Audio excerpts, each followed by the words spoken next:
Hello, everybody, and welcome. Good afternoon, and welcome to the Alliance Conversation Series. Today's discussion will focus on transplant center growth and development strategies, along with the impact and benefit of successfully expanding your services to communities in need. My name is Christina Wheeler, and I serve as a program consultant with the Alliance.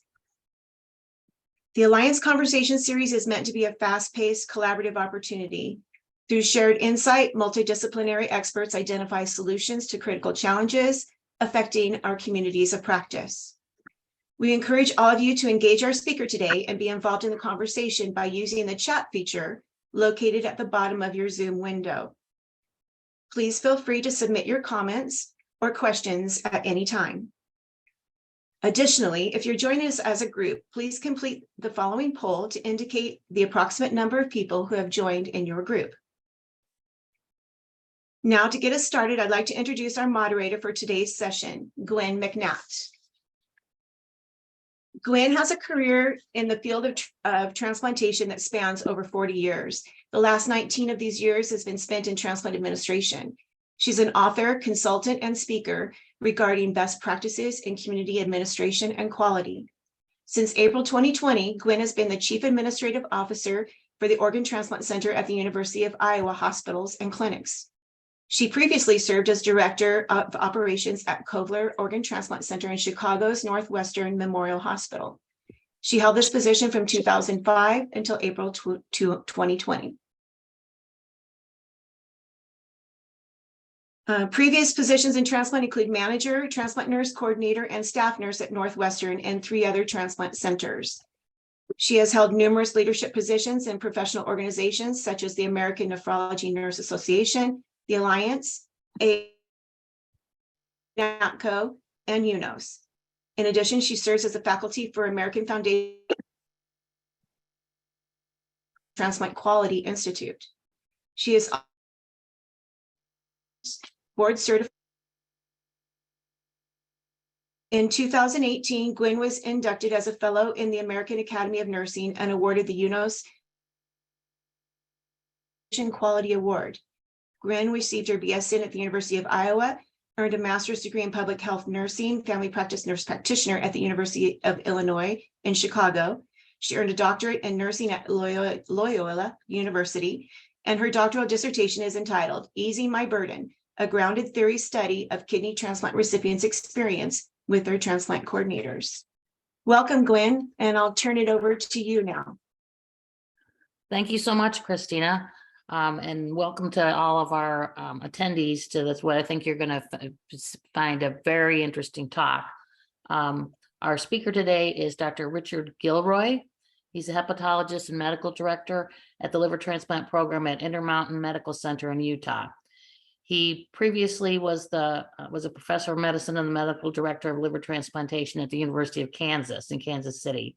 He's an active member of the American Society of Transplant Surgeons, UNOS, the International Liver Transplant Society, and the American Association of for the Study of Liver Disease, or AASLD.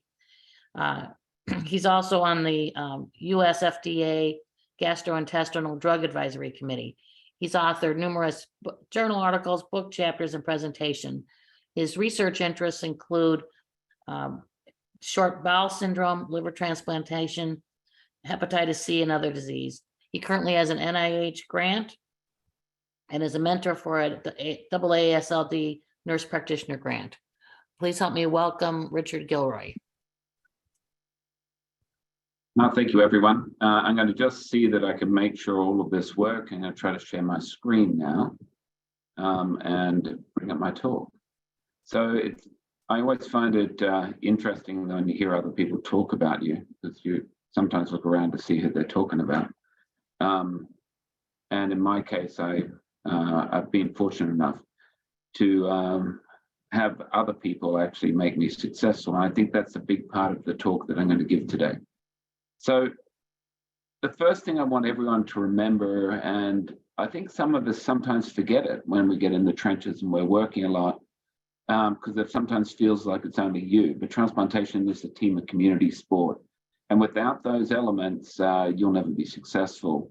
And the most successful programs have the greatest number of relationships. And these are some of the members of my team.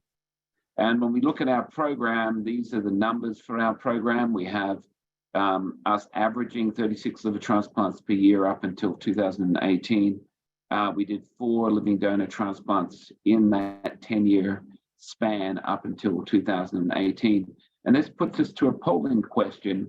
So based upon these data and what you know about the people, what do you think our number of transplants is going to be in the coming year? And Deanna, can you put up that poll question for us?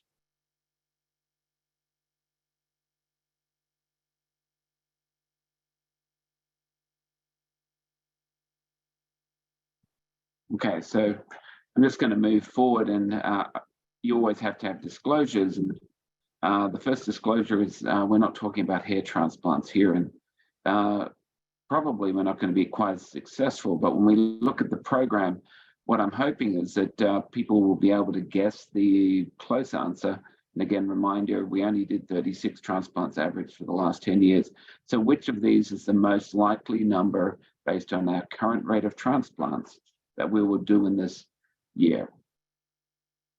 So I'm going to move to the next question, and I'm going to actually submit my answers to the poll as well.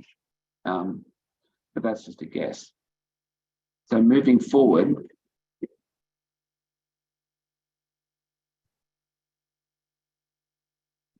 seems 40, 60, 90, and 180 has been 11%. Think about that number.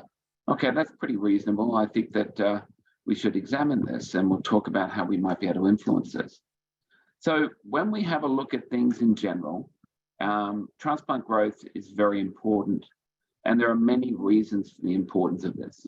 And I'm going to emphasize some of them. Number one, many areas of the country are underserved, and there is great inequity. And in any program within the United States, all of them have populations that aren't being appropriately served. Transplant brings to institutions important contribution margins, and the growth of a transplant program is critically important to any institution, because when it grows, all the other ships within that institution grow. And what we do, and this is why we do our jobs, is we're really lucky compared to other areas like primary care and so forth. What we do is we change and generate lives saved. And with that, we generate a great sense of self-efficacy and self-worth. And one of the things that keeps me going sometimes when I'm doing outreach, which is what I'm doing today, is the fact that I know that I'm making a difference in that domain. Now, if my monitor is slowing up, just let me know. Transplant operates under a thing called supply side economics. And that means that the constraint usually is your supply. We have patients, they create the demand for transplants, and they're the ones in liver that have the MELD scores. But there are also a supply issue, and as was encountered for me in the last 48 hours, we had 3 people who I've consulted on, who I've seen, who need to go to another program because they don't have contracts with us. Another supply side constraint. The other one is organ supply, and we'll talk about that later and how we might address those issues. And there's been a lot of controversy about that. And I'm sure if you read the Washington Post, you would have read about it as well. What we have is infrastructure, and the infrastructure is designed to mitigate this.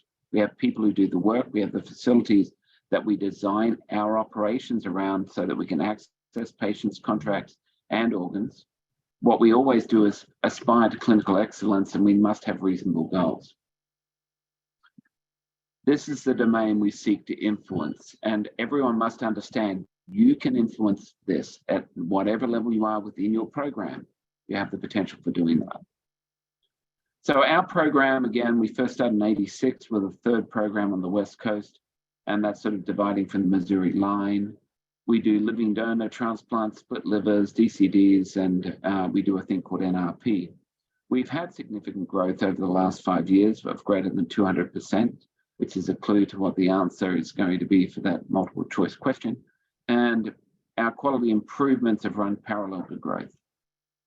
We currently have staff clinics in 3 different states, and we had no staff clinics in 3 different states 5 years ago, and we've got a large number of staff Value-based care is central to our cause, and basically value-based care is measured improvement in a person's health outcome for whatever the cost is for achieving it. So we want to minimize the cost, we want to have the optimal outcome. Value-based care, however, is not what we also pursue, which is quality improvement, patient satisfaction, access to optimal care irrespective of geographic location, equity and access to care, and cost reductions and containments. So that's different to value-based care where we're looking at the individual's health cost and providing them the highest quality product when doing this. As a program, we have been a sort of a program that has changed the way we look at calculated risks. So we move forward to living donor liver transplant, and we also move very far forward in the hepatitis C transplant domain. We read the regulations, we understood what they were, and we knew that we could knowingly transmit a hepatitis C infection to a recipient, provided, of course, they had informed consent. So an IRB was not required for that because it technically was within the realms of what we do with transplantation anyway, with giving someone a CMV positive organ if they're CMV negative. However, one thing we have central to our actions is we understand our true north. And our true north is to have people live their healthiest lives possible. And everyone should remember that you need this. And for the transplant program, it's to be the optimal destination as a transplant center. So for the people on the call, everyone should know what their organization's true north statement is, and if you don't, find it. So we have visions as well. So our vision is to have zero waitlist mortality, and our vision is to have not only zero wait time for our population served, but we want to have all of this achieved at the lowest potential value to the patient.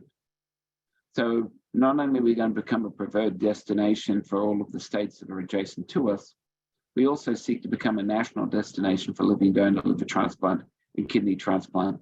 We are patient-centric, and also we seek to mitigate the issues associated with geography, race, gender, and economics. And why do we do this? Well, God, it's all over the news.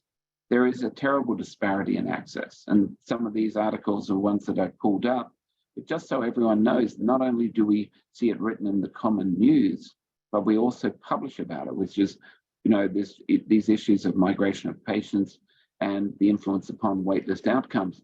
I'm going to present to you, it's not migrating patients that influence waitlist outcomes. One of the biggest factors are the programs themselves.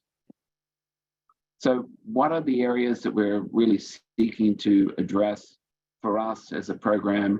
And I'll show you a map that'll emphasize why we have a problem with this and why we had to design ourselves to be able to address this.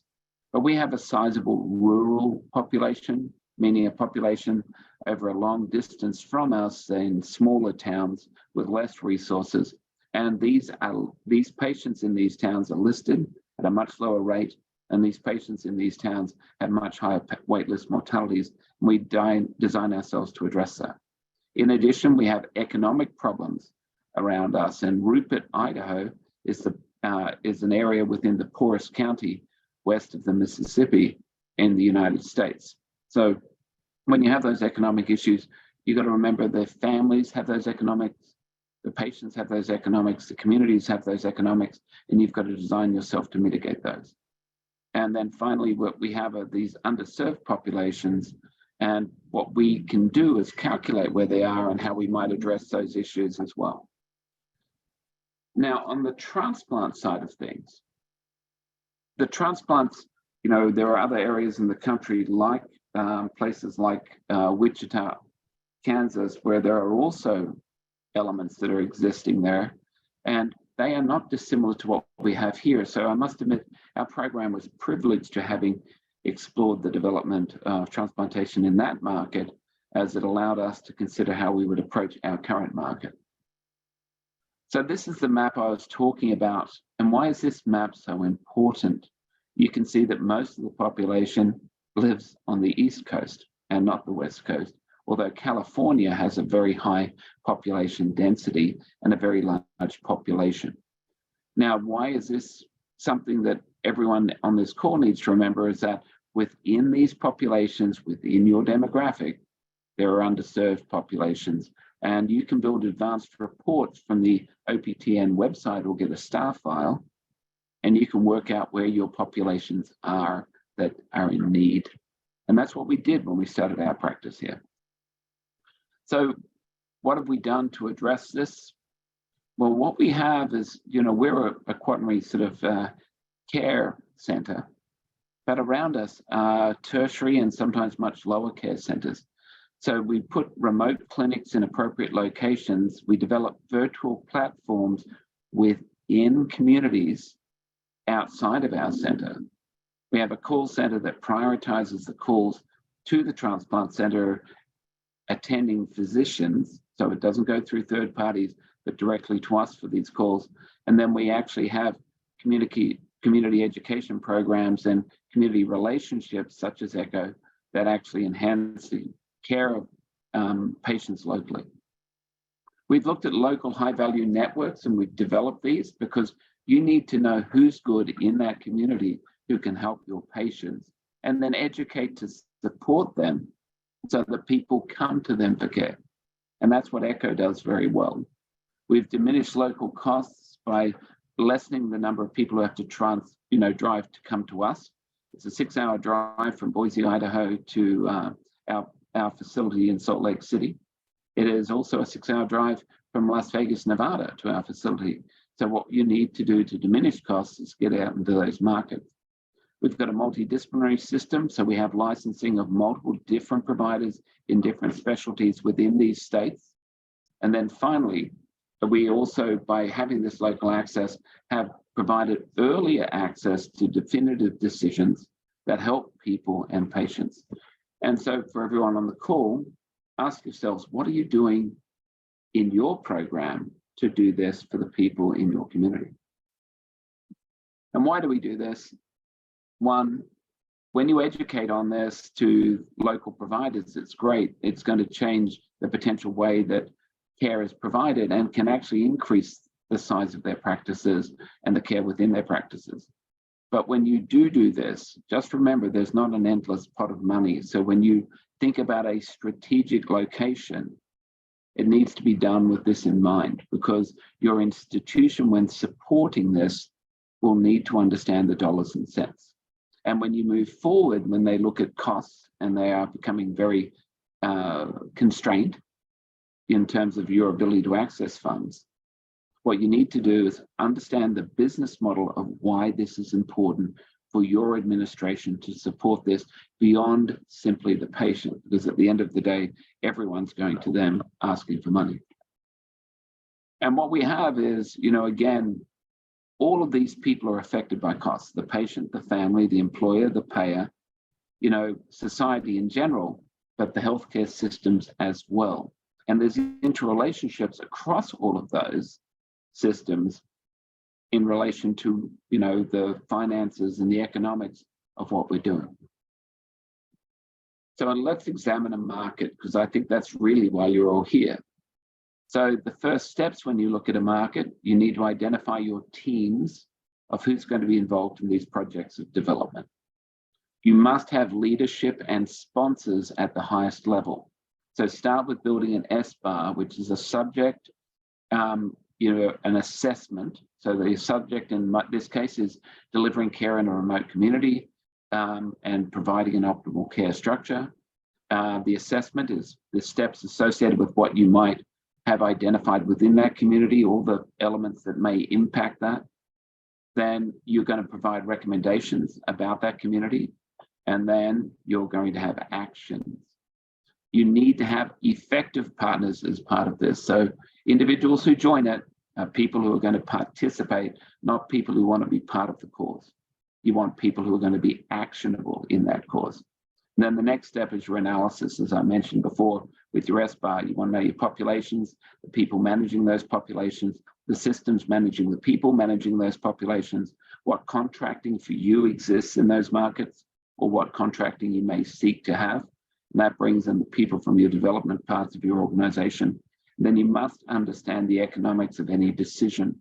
In other words, don't go to a market where you're going to see hepatology patients if you don't have some transplant patients behind them to fund your outreach in those communities.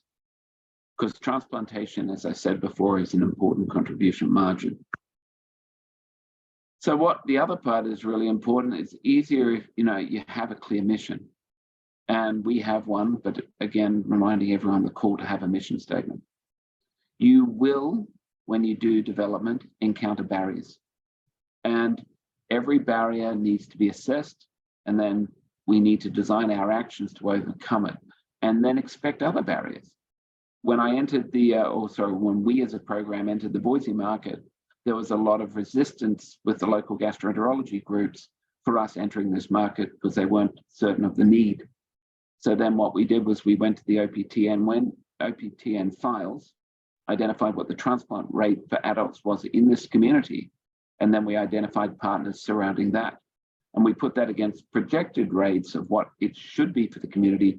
And I think everyone should look at 30 transplant per million population as being a reasonable figure that we should be targeting. And so we did that. Now, what you should do in development is be cautious, because you can transplant every person with alcoholic hepatitis and say it's the same disease as fatty liver.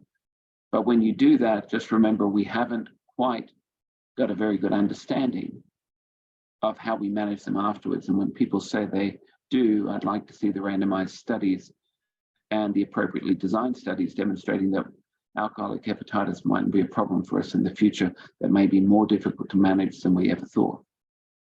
We need to generate, what we seek to do, which is we want to generate potential for the underserved, those people who aren't having access now. And it always comes at a cost. And for me personally, last year, I had 68 nights in hotels doing outreach. And I'm a medical director of hepatology and transplant at a large center. So that is a cost to me because I also have to do that work as well. But one thing I will say, it does provide self-worth. And, what I always remember is that to avoid failure with this, I've surrounded myself with people who approach their clinical care and their operational performance one way, and that is every time you run into something that's a barrier, and every time you fail, you stand up and you try again. And with that, we've been successful. This is the way we approached our markets. We started with St. George in 2015. We went into Ogden, Utah in 2017, so they're both within Utah. We went in Meridian, Idaho in 2019, and Las Vegas in 2020, late 2020. That was a challenging market to enter because we entered the Las Vegas market at a time of the beginning of COVID, and that certainly had an impact. Our partners was the transplant administrator, a nurse director, and I can say all of the success that we've had has come through her and the team that she manages. I'm one of her pawns in a chess game. We've got an outreach director, we had hepatology directors, we have a chief medical officer, and we had a hospital administration. You need all of those because they hold the purse strings. They need to understand the finances of what you're doing. Now, in terms of it, the other part is we looked at all of the adjacent states and Montana. And when we looked at all of these, we identified which markets we should enter first based upon the value. And the value is how much effort we would need to put into that market to generate a change and a meaningful change for that community. And that's why we identify Idaho as number one or first. We looked at population maps, CDC liver disease maps, mortality maps. We looked at distances from our center. We looked at what the demographics were in terms of whether people could come to our center. And then the next thing we did before we actually entered any markets, we got on the road and we spent 12 months doing a reconnaissance, understanding what was going on in those markets and what we might need to change in those markets to have people consider us. This is the first market we went into, which is outside of our own state, which is Idaho. Its capital is Boise. There were no transplant programs in that market. There are 1.9 million people in Idaho, and it's a growing state. The distance from our center is 350 miles, so you fly or you drive. In Boise, there's 1.2 million people, but you can see on the lower part of this map on the right-hand side is the important populations of Twin Falls and Idaho Falls. And in terms of it, within the state, there are 2 large gastroenterology practices, 1 medium size, and then multiple small practices. The case mix we identified within that market was somewhat favorable, although we don't have contracts with Blue Cross Blue Shield regions, and some of the Blue Cross Blue Shield contracts within this market we haven't secured. So we don't actually have a lot of, I'm going to say, all the essential contracts that would allow us to actually serve the entire population. There are multiple hospital systems in the market, but there are 2 large ones, being the St. Alphonsus system in St. Luke's. And then finally, in terms of it, the program serving the market in order, University of Utah and University of Washington, the dominant programs. Oregon Health Sciences was the second, was the third program. Intermountain was a very small player in the market, and then Mayo Clinic's got a presence. We created alliances through our actions. We integrated into the systems in real time, and we can access within these systems real time what's going on with our patients. And that's terribly important both before transplant, but critical after transplant when you transfer people home. We obtained local credentials to work within the networks. We created a high value network of providers locally to deliver care when we were not there. And we purchased access to patient information so that we knew, again, what was happening real time. We changed our structure, so we had a division of our structure to outreach coordinators, nurse coordinators, and outreach medical assistants, so they manage the remote markets, rather than having within our structure one nurse that may have people in local markets. We find that that is more efficient and more effective for the delivery of care, because those outreach nurse coordinators actually then develop outreach relationships. And we'll talk a little bit about that and what the benefits are a little bit later. And then finally, we assured that we had partners. And this is the outcome of our endeavors. And this is the in that Idaho market that we established in 2019. And I'm about how small the numbers are at the bottom in terms of what the dates were, but I think you can appreciate that the numbers at the bottom also emphasize how small our presence was. 2019 is the second bar along there when we entered the market, and there are our new referrals. And this is what happens with our transplant rates. So in 2019, we did 3 transplants out of the market.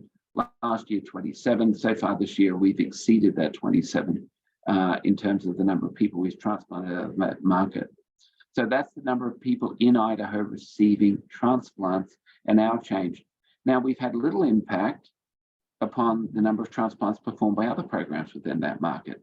So we have actually improved access by our presence within the market without taking away from others. When we look at Nevada, it's got one kidney transplant program, no liver transplant programs, a population of 3.2 million. Most of its centers around Las Vegas. The distance from Las Vegas to our center or from Reno, Nevada to our center is a long way. So at least 350 miles. And there are 2.7 million people living within 50 miles of Las Vegas. There are 4 hospital systems there. They are all in competition with each other. And there are multiple gastroenterology practices, the largest with 10 providers, but all of the others pretty much are very small practices. And the dominant player in that market is Loma Linda University. It is a very, very, very challenging market. And the reason is that there is no transplant center in a population of 3.2 million, which is essentially the same as the population of Utah, is because the market's challenging. This is statistics and data that you can actually pull from SRTR. So every piece of information we know about that market and who's doing the transplants and who's doing the listings is available to us. And when we looked at the number of people listed in the market, approximately 100 people get listed per year, and around 50 to 60 transplants are done in that market per year, meaning that if listed in that market, it has one of the highest waitlist mortalities. And I'll let people just look at that for a while, looking at the number of other players in that market, including preeminent centers like Stanford, UCLA, Mayo, Arizona, University of Utah, and we as a program are one of the smallest players. When we look at the actual market itself, and this is the waitlist additions for Loma Linda, which we do an analysis of before we actually consider the market, we did see that there was some inflection, and that was changed to their hepatology leadership. We think may have had some impact upon that.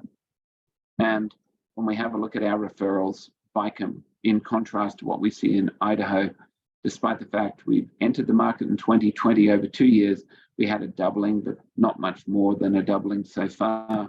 When we look at our transplant volumes, we've actually done more transplants in 2023 than any previous year. So there are program level changes that occur, and this is what's happened at our program. Our greatest growth was in Utah, our second greatest growth, obviously, and contributing to the number of people that we see over this time period has been in Idaho. And when we look at the liver transplant volumes for our program, just to give people an idea about the answer to that question, that value there of 70 is as of May 20, but we had a bit of a spike by the end of May. And our total transplant projected volumes, the answer to the question is 180. So opportunities first come from within. And anyone who likes to look outside and say that allocation systems or other things are impacting them. And again, I'm a person who came from Kansas, remember, and I'm a person who's in Utah that was projected to have a 20% reduction in total transplant volume based on modeling if we went to redistricting. But we went to redistricting, and as you can see, we can identify that our program can grow. And the most important thing before you grow is quality. Here's an example. We have a very quality group. We have 3 individuals working full-time in quality for our liver and kidney transplant programs, and also they assist the cardiothoracic transplant program. We have innumerable quality dashboards. We have countless published policies that we review every 6 months, and we have many procedures so that we can continue to adapt real time. We have a standardized driven care process for all of our clinical staffs. And with this growth, and if we look at the truest measures of the team's performance, it's actually the outcomes. And I know people on this call will be Ted Lasso fans, and you'll understand that he built a culture. And so if I look at my former program, this is what the outcomes were at that program in 2006. And that is the actual survival that you can see as compared to expected, and the actual survival as compared to expected. And that had been a long history for that program. And then what happens is you transition that and you improve the patient outcomes. And it is only upon this foundation that your program can grow. So just remember, you have to be better than what you think you should be, and you should always pursue patient excellence. And with that, you achieve this. And that's the growth of that program. And when you look at our program, it's exactly the same as that program. And quality must be maintained, and this is where we are positioned in terms of the national landscape. And again, these are publicly reported data that you need to share with your patients. And that's part of our responsibility. And one of our requirements as a transplant program is to share our outcomes. And so that's where we currently sit. And in terms of it, we've done that, but we wanted to grow. So the first thing is we had to address the supply issue. One is supply of patients. So by going to outside markets, we provided them access. And that was one of the supplies, and that's also one of the demands. But the other part is we had one living donor in our program, and we realized that that was critically important to address, because living donation is an important opportunity for any programs. And this year, we'll anticipate doing 20 living donor transplants. But we also looked at ourselves and compared ourselves to other programs in one critical endeavor: the available organ supply from deceased donors. And so we went to the SRTR reports. And when we went to the reports, we looked at ourselves, and this is our current data, but be assured we were more like the program on the right 5 years ago. Last year, we took 2 years ago, that's the over 21 to 22 spanning, we did 27 living deceased donor transplants, which was an incredible opportunity. And how did we realize it was an opportunity? We looked at the program that had grown the most before we grew, and that was Mayo, Arizona, and they did 104 deceased donor transplants. So they did 104 DCDs out of 1,200 or 1,300 offers, as compared to my former program, which in that same time interval has done 1 out of 732 offers. So why is it important to look at DCDs? Because DCDs are 17% of the nation's landscape of organ offers. So if you're not approaching that 17%, then you're missing opportunities for your patients. And that was one of the key things that we identified. In terms of the what did this achieve for us? Well, this is what happened to our median meldet transplant between 2021 and 2023, but we can go back further and it was higher. It was in 2019, it was 29 was our median meldet transplant. And as you can see also with that, our average wait time is dropping. And why do you want to drop these things? Because when you're sitting on a wait list, you cost a lot of money, and we are a value-based care organization. And when we illustrated to our leadership that this was the case, we actually then had a requirement that we explore this domain. And then when you have a look at the impact, again, on resource utilization, these are your transplant costs. And they also go up when you transplant higher meldets. And then finally, when we have a look at it, these transplant admissions, again, all meld related. So lowering it is a benefit. And your patient survival is better when you transplant at lower melds. And these are all published data. So when we see the Washington Post article, we were a center that was expected to actually have a reduction in the probability of transplants, but we went up. Oklahoma, similarly, if you look at their programs and what they're doing with DCDs and organ offers, they also had a substantial change. And then you look at Virginia, you look at Kentucky, and you look at those programs in particular, you see these changes that occur as a consequence of how those programs change their practices. And Missouri, I'd like to have a big shout out to the university there at the University of Washington, or WashU, and Will Chapman's program. What they have done is they doubled their transplant numbers in a very competitive area, and they provide exceptional care. So there are many programs around the country have realized the opportunities that can be appreciated by taking marginal organs. And so access is key. And just to summarize this statement in one statement, what we've done is we have very, very, very short wait times. And so from a first referral to presentation at a transplant meeting, it is 37 days at our program. And this is what's happened to our volumes, as I mentioned before, where we see these substantial upticks. And what have we done here? This is the most, and this is the money slide for me. In 2012, 12 people in the state of Idaho received a liver transplant. The population there was just over 1.2, 1.3 million people. Now, the population of 1.9 million people, we will see this year that the state will actually exceed national averages based on 30 transplants per million population. Utah, hopefully this year, will also exceed national averages and approach and exceed that 30 transplants per million population. However, in Nevada, we've had little impact. However, our programs moved a lot. So based on the OPTN data from April, we are number 7 nationally in terms of total transplants done. And our vision is to become a national leader and save additionally 80 lives ourselves for the populations that we serve. Your must-haves: you need a culture, You need leaders that set the tone and illustrate that. So people like myself who do, 60 nights away from the house. And I've got a nice house in Park City, and we had a great ski season last year, some of which I missed. We must aspire to excellence, and we must put patients first.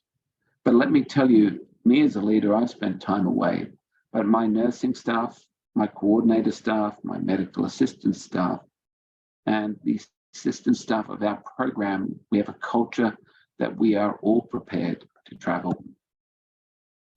And these are our partners. And there's tons now on our landscape as compared to before. And why is that important? It's because these partnerships create opportunities for others. But if you do it, make sure you have fun. And these are some of the concerts that myself and my staff have gone to in the last 12 months. And all of them have been fantastic. And on that note, thank you, and I'm open for questions.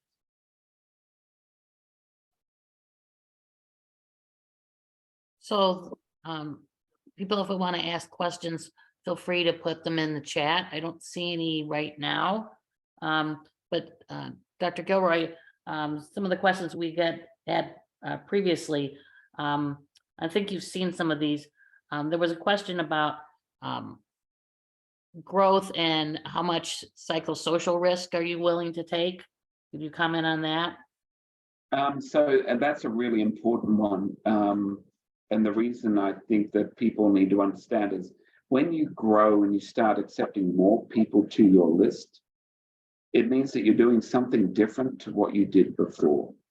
And so you need to develop a very, very, very robust program that's going to support the psychosocial needs of those patients. Because otherwise, if you transplant them in remote locations and they go home, one, there's a risk to the allograft. Two, it's harder for those patients to stand up in those communities without having strong psychosocial supports. You need to develop support for their family members, and you often have to identify ways that you can find financial support within local communities before you can get them transplanted. So, Sarah Lamore, who's one of our transplant social workers, and she's on the National Transplant Social Workers Council. I can't remember the name of that body, but I know it's a National Transplant Social Workers organization. And what she's done and what her team has done, one, they've licensed themselves in these other states. Two, they find local social work partners to partner with for development. Three, they understand what resources are available for supporting addiction services and for supporting other local services for those people within the Medicaid market where they may need additional financial means and support so that they can be able to enter into the transplant program. But if you don't address that, you shouldn't enter into remote markets. And if you don't design to address that, you should probably work out how to design that, because all of us are here and on this call because we want to save more lives. Totally agree. We have a question from the audience wants to know, Abby Bryson would like to know, how long do you see your patients post-transplant? And I would imagine see could have different definitions.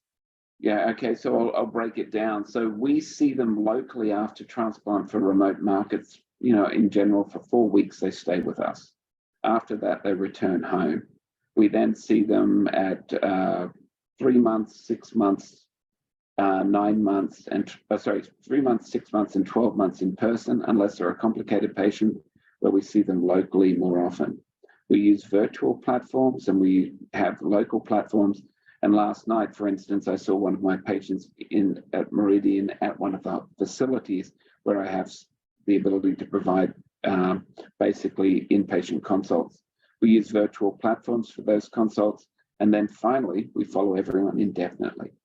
So our patients, once transplanted by us, and those organs that we are, custodians over within those patients, and to provide the best service, we believe that we need to follow our patients indefinitely after transplant at our centers, but in our remote locations of Nevada, in our remote locations in Utah, and our remote locations in Idaho and soon to be remote locations, I suspect, will move into the Montana market.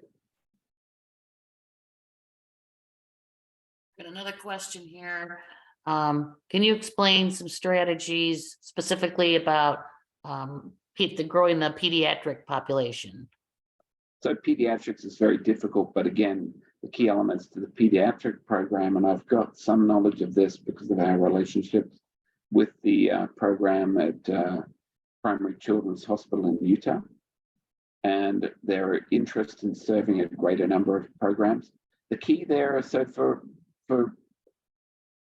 the entry into markets for a liver transplant program, it's more often gastroenterology associations. In pediatrics, it's pediatric gastroenterologists, and there are a lot fewer of those. But what we do is we walk into those markets specifically and look at those people, and we establish what they see the needs are. We ask them what our services need to be for them. And then we design ourselves and our programs to do that. But most importantly, when you do it, then you have to have check-ins. And so we have check-ins with these practices every time they call us.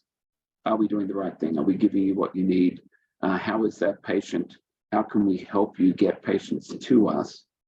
How do you think we should design ourselves to bring those patients to us? And I think what happens is it's not about sort of putting up your shingle and saying, hey, here we are, we want to help you. It's about how do we integrate ourselves into your practices to facilitate the care of complex patients within your practices so that the patient's care is optimal. And so with the pediatric programs, for instance, for us, it would be looking at the Nevada market and how we might develop an improved relationship with people within that market. The New Mexico market for our pediatric program is critically important. Looking at potentially those people who are in Western Colorado, and definitely looking at the pediatric patients in Idaho. We know that Stanford, for our program, Stanford provides exceptional pediatric care in multiple states beyond their state. We know that UCLA Children's has a presence in Nevada as probably their biggest presence. But if you look at the Stanford program, what you do is you seek to emulate what they do within those markets. So if you want to look at how to do something well, is look at how Stanford Children's manages liver transplant program across great areas, and then replicate it wherever you are on the East Coast, the West Coast, the South, or in the North. The Stanford, I'd say, is one of the programs that does the best with pediatric programs. And that's a program that we try to model ourselves. Thank you. Greg Sakura from Northwestern asks if you have a similar strategy for kidney, and if so, how does it differ from liver? Kidney differs from liver in that it's dialysis centers and dialysis center dependent. So when we look at our kidney programs, again, some of the regulations changed, and that drove an increase in the total kidney transplant volume. But for us in our program, it's, for us, we've got people, I think, who are tied with the Fresenius dialysis program who are employed by our institution and provide transplant care. The second part is we place ourselves in remote locations where there are larger dialysis programs. We can't go to everyone, but I do know that Don Morris from our program actually has clinics that are present in St. George, which is south of us, where there are dialysis programs, and north of us, and actually he's housed within those programs when he delivers his post-transplant care. And then north of us in Idaho, he's tied with Chris Keller's group at St. Luke's Hospital, but also others. But it's getting into those dialysis centers or integrating into yourself clinicians from those dialysis centers.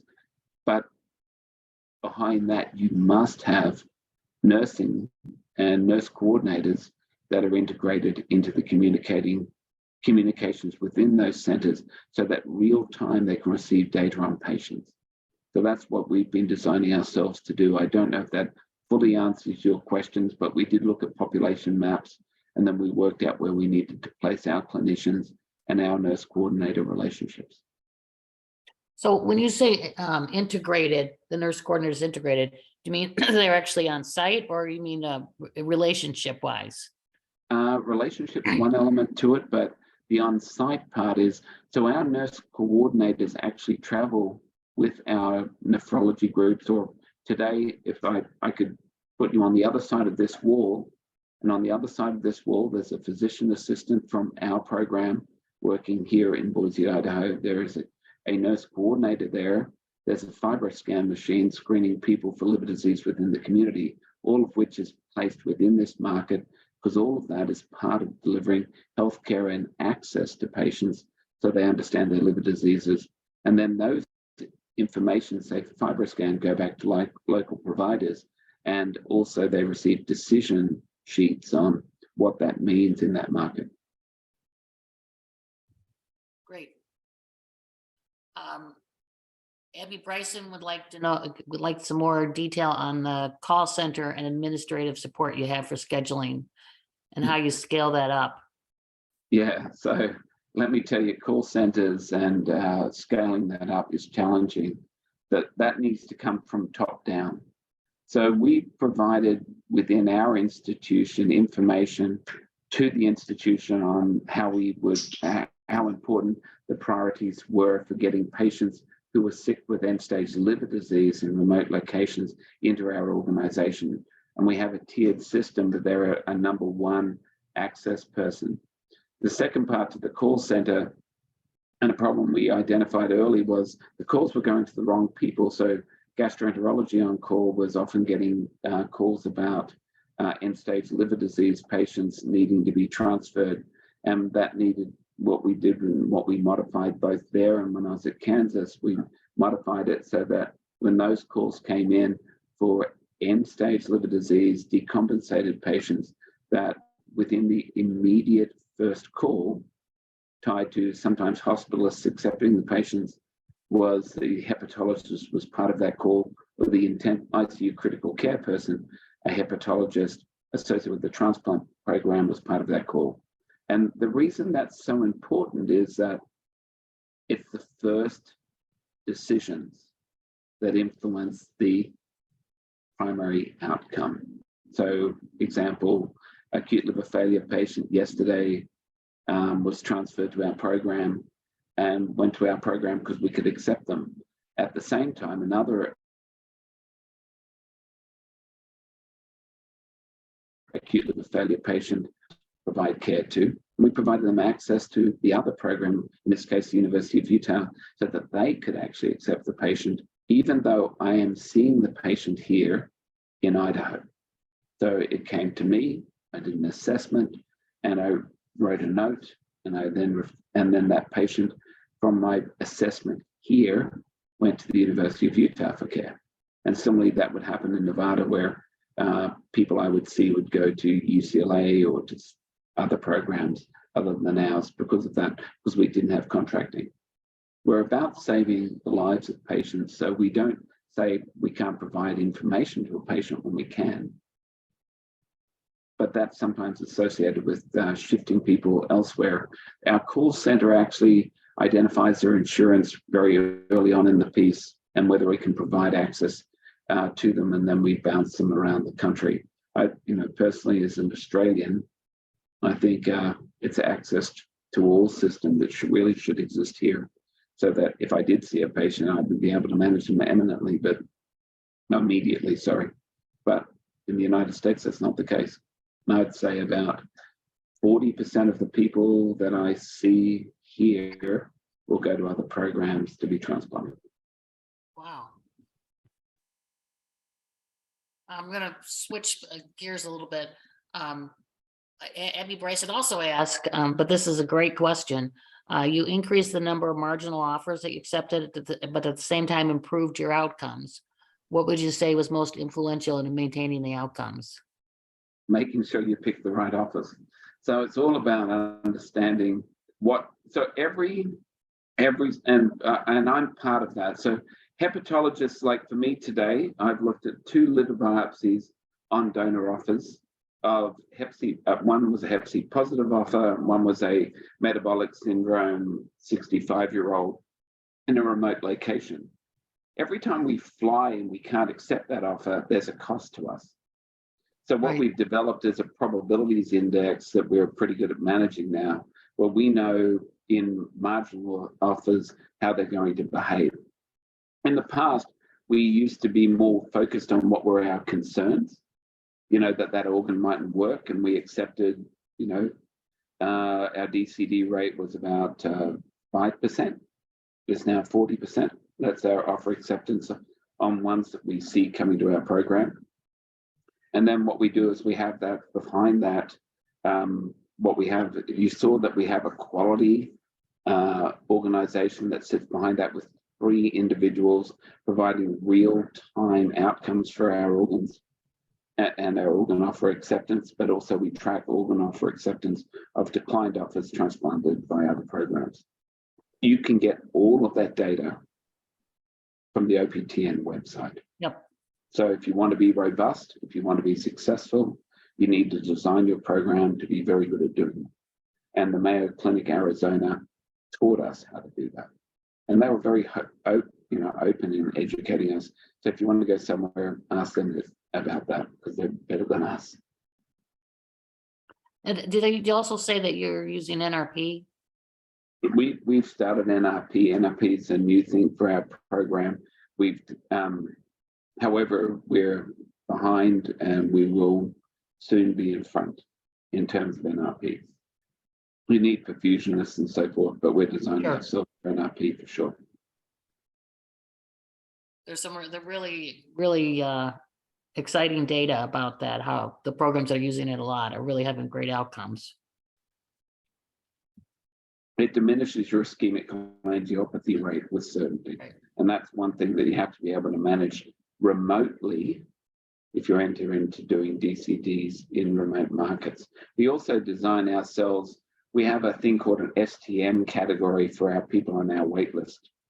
That's the biggest change for Idaho, right? Why is it that there's a difference in Nevada and Idaho in death rates when they've got the same distance from a transplant program? Ours equals national averages, probably exceeds national averages now for mortality on the wait list and acceptance of offers. And that's by having an STM category. And I can go into greater detail, but the bottom line is we know that people from away from us need to be prioritized. And so we create processes and policies associated with those processes and actions associated with those processes, so that those people who live more than 100 miles from our program are, say, equally likely to stay alive. And you can do that within the regulations of the OPTN. And so therefore they get transplanted at, I guess, technically the same rate, but at a much higher rate than patients who live remotely at other programs that are listed at other programs around the United States.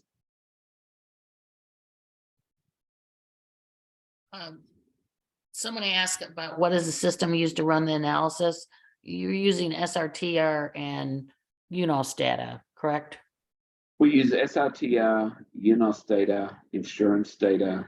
We have population density data that's interposed over the top of that. That was one of the designs I brought to the system, so that we knew where people were who were sick and where the underserved populations were. So it's actually more complicated than that. And then we looked at donor data in remote markets, travel times related to those donor markets, how quickly we could do that. So we get that out of our Buckeye reports as well.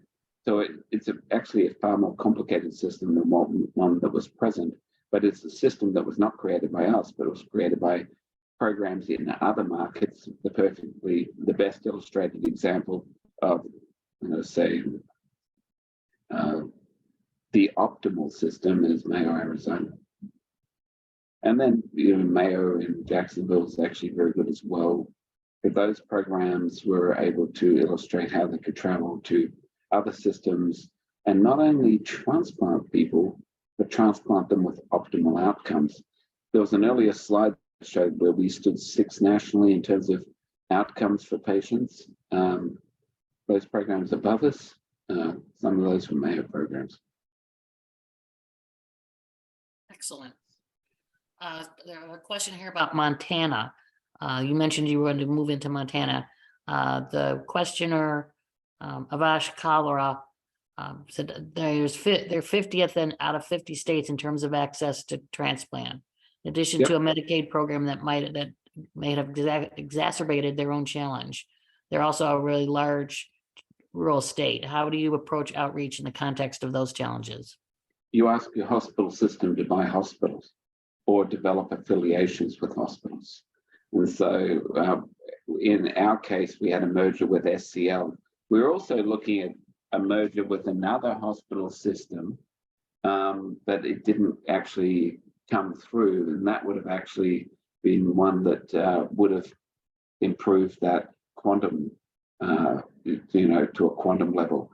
You need to be within the systems within those states, meaning you have to be within the hospital systems, you have to be integrated within those. So right now we're completing our analysis. We're doing our approach to integrating into markets is stepwise approach, as you saw. We entered into Idaho in 2019 to provide transplant services. We went into Nevada late 2020. I don't think it's going to be as successful as it might be, because Nevada is just a very challenging market. But even if Nevada itself sets up a liver transplant program, it is very likely to be associated with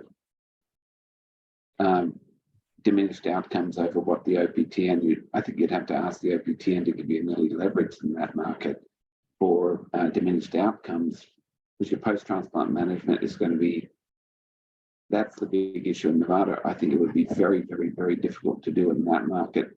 And in Montana, we have to design ourselves to maintain post-transplant outcomes for those programs, because that has a cost. And then the other part's contracting.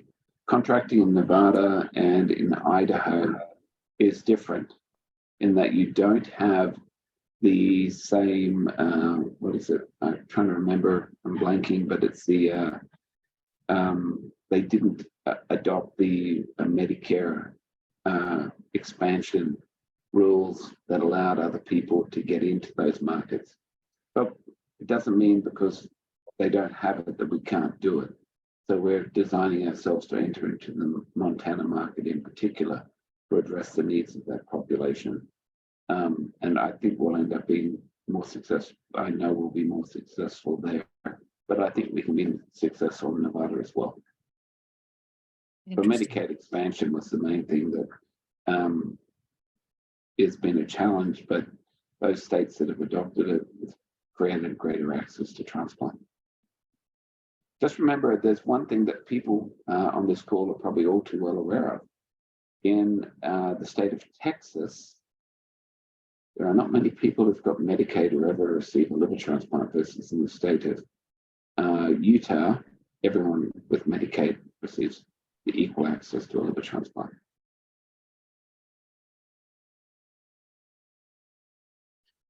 I got one more question here in the chat, if you're okay with that. Yep. Beyond satellite outreach clinics, what other program development outreach activities are you doing to grow your liver program? Virtual. Everything is set up on virtual platforms. So even if you can't be there, you need to be there. So we've got virtual platforms, and we've got one of the most extensive critical care, clinical access to programs in those markets that allows us to provide care in those markets and to identify patients. Our telemedicine program, I would say in terms of performance, is second to none. But if you look at programs like UCSF, extensive telecare products, and again, UCSF, if you look at the UCSF program nationally, as compared to all other programs, it is the optimal, it illustrates, at the current level what is optimal performance, meaning that they were able to identify people and manage people in remote markets because of their virtual presence within those markets. Go virtual. That's probably the key point. It comes in handy in rural Iowa too, I'll tell you. Yes, it does. Exactly the same. You've got a robust virtual platform. You've got ecosystems in Iowa, etc. Anywhere you see echo is generally where you see optimal care.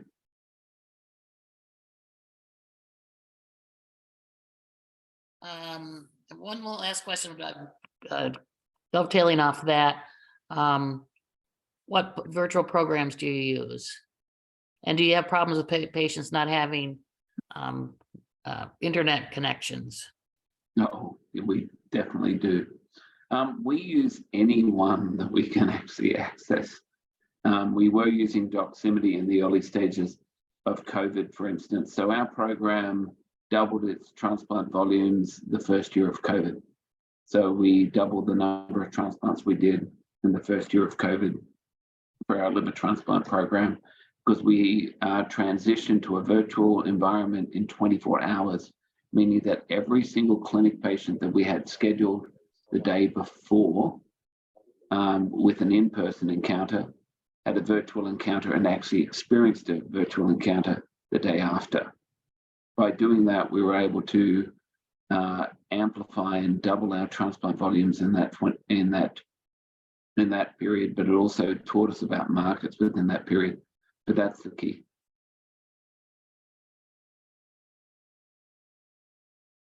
So what about patients that have internet? And that's also a problem. Then it becomes phone encounters. And then the other way we do it, again, if they don't have internet, in those markets where we can be in those markets. For instance, there are a lot of patients up here who we see in a place called the Burley, Idaho. Burley, Idaho is the poorest county in the Western United States. Nowhere's poorer. And so we have a clinic that actually is present there that services multiple counties to provide care, because we've got an Intermountain hospital there.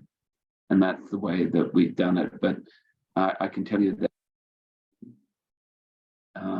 it is very, very, very difficult to manage people in some remote locations, and those people have the highest waitlist mortality. And that's something that's not factored into, Georgia, has the same problems, Mississippi. And, the difficult part for those programs is that very, very hard when you can't get virtual programs, have direct encounters, be able to manage people in those markets. And it's not factored into what the rules are in terms of, availability of organs to those programs.